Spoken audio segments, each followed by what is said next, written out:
Assalomu alaykum, hurmatli talabalar. Ism familiyam Primov Muhiddin Jomonov, tarix fanlari falsafa doktoriman. Sizlarga bugun 10-mavzuyimiz vatanparvarlik va fuqarolik tarbiyasi haqida mavzuyimiz ko'rib chiqamiz.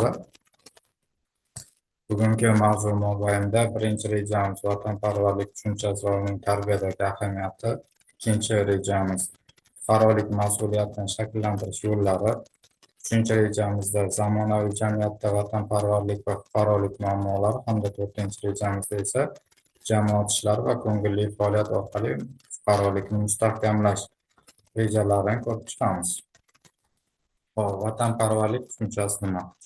Uning tarbiyadagi ahamiyati qanday deydigan bo'lsa, albatta vatanparvarlik bu insonni, har bir kishini o'z vatanini, o'zini xalqini, o'zini madaniyatini, o'zini mustaqilligini hurmat qilishga bo'lgan tuyg'usi vatanparvarlik deb nomlanadi. Albatta bu insonda bolalik davridanoq, ya'ni toki u oilada, maktabda yoki jamiyatda shakllanayotgan paytdayoq bu tuyg'u uni qalbida shakllanib boradiki, har bir inson albatta o'z turar joyini, o'zi yashab, o'zi tug'ilib o'sgan joyini yaxshi ko'rishi, o'zimiz xalqimizda bir gap borki, kimlik qoni to'kilgan joy deyiladi. Bu albatta har bir inson u xoh qishloqda tug'ilsin, xoh shaharda tug'ilsin, xoh qanday hududda tug'ilishidan qat'iy nazar o'z vatanini sevadi. Shuning uchun o'zga yurtda shoh bo'lguncha o'z yurtingda gado bo'l kabi fikrlar ham keltiriladi. Qisqa qilib aytganda, insonda vatanparvarlik tuyg'usi tug'ilgandan boshlab toki hayotlik davrida, butun davr mobaynida shakllanib, yanada ko'payib boraveradiki, tarixda e'tibor qaratadigan bo'lsak, Amir Temur, Jaloliddin Manguberdi, Temur Malik kabi ota-bobolarimiz o'z vatanlarini himoya qilish borasida jasorat ko'rsatganlar va yoshlarga aynan ular namuna sifatida ko'rsatilib, har bittasiga aynan vatanni himoya qilish, vatanparvarlik tarbiyasi bolalikdanoq singib boradi. Chunki har bitta erkak kishi, har bitta shaxs albatta o'z uyini, o'z vatanini himoya qilsagina o'sha yurtda tinchlik hukmron bo'ladi.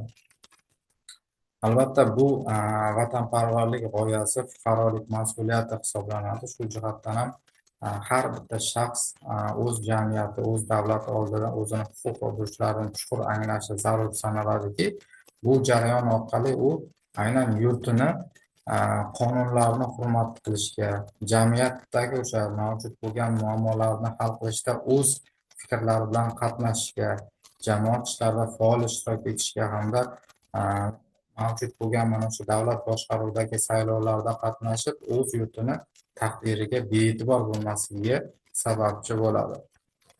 19-asr oxirlarida aynan jadidlar ham bu masalaga juda katta e'tibor qaratishganki, chunki aynan yurtimizda Sovet imperiyasi paytida bilamizki, yigitlarni harbiy xizmatga ham olishmasdi va bu holat aslida vatanparvarlik tuyg'usi, aynan vatanga bo'lgan, vatanni himoya qilishga bo'lgan yoshlarni qiziqishini kamaytirishga sabab qilish uchun qilingan amaliyot ediki, shu jihatni inobatga oladigan bo'lsak, jadidlarda qanchadan qancha, masalan, harbiy xizmatni xohlab bu yo'lda kurashganlari mavjud bo'lgan, hattoki aynan Birinchi jahon urushi ketayotgan bir davrda ham 1916-yilda yurtimizda mardikorlik voqeasi sodir bo'lgan. Shunda bizni yigitlarimiz jahon urushida qurol ko'tarib jang qilishga, o'z yurtini himoya qilishni xohlashgan. Ulardan esa aksincha shu mardikor sifatida foydalanish jarayoni ularni bu urushda qatnashishga bo'lgan qiziqishini kamayishi va kerak bo'lsa bu jarayonga qatnashmaslikka harakat qilinganligidan ko'rishimiz mumkin bo'ladi.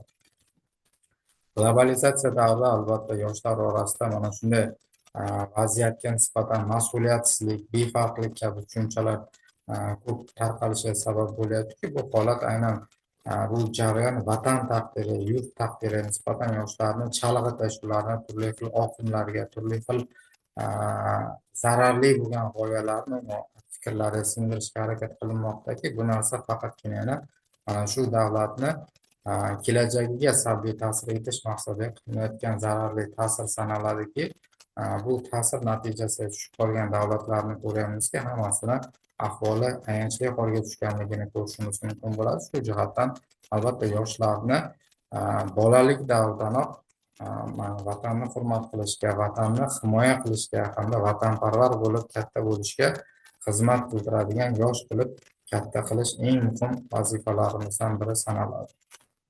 Shu jihatdan ko'radigan bo'lsak, albatta tarixiy nuqtai nazardan ham xonliklar davrida yoki sovet davrida ham yurtimizda qaysi hududda agarda harbiy xizmatchilar, askarlar yaxshi tayyorlanmagan yoki yetarli darajada tajriba to'planmagan bo'lsa, aynan mana shu davlatning taqdiri ayanchli yakunlanganini ko'rishimiz mumkin bo'ladi. Albatta vatanparvarlik tuyg'usini ta'minlovchi yana bir omillardan bittasi bu yurtni taqdiriga befarq bo'lmaslik maqsadida jamoat ishlari hamda ko'ngilli harakatlarda birlashish sanaladi. Chunki aynan mana shu jarayonda har bir yosh, har bir oila o'z yurti hududini obodonlashtirishga xizmat qilishi uni mana shu hududga bo'lgan vatanparvarlik tuyg'usini yanada oshirishiga sabab bo'ladiki, hattoki mana shu Ikkinchi jahon urushi davrida yurtimizdagi aholi o'zini bolalarini o'sha urushga jo'natgan paytda ular uchun turli xil o'sha o'zidagi ortiqcha mahsulotlarni yoki mavjud bo'lgan mahsulotlardan bir qismini ularga yetkazib, ularni oziq-ovqat, kiyim-kechak hamda qurol yarog' bilan ta'minlashda o'zbek xalqini ko'rsatgan xizmati ularni mana shu ular uchun jang qilayotgan askarlarni mas'uliyatini yanada oshirishga kerak bo'lsa, man o'lsam o'laman, lekin o'sha fashistlar mani yurtimgacha yetib borolmaydi degan ma'nodagi ularni qalbida hissiyotni jo'shirishiga sababchi bo'lgan. Aynan shu doirada bugungi kunda turli xil ekologik aksiyalar hamda ijtimoiy madaniy tadbirlar o'tkaziladiki, bu holat yoshlarni turli xil samarasiz narsalardan saqlash maqsadida ularni mana shu madaniy tadbirlarda, ekologik harakatlarda faol ishtirok etish orqali tabiatga, vatanga bo'lgan muhabbatlarini oshirishga xizmat qiladi. Keyingi darslarda uchrashguncha sog' bo'linglar.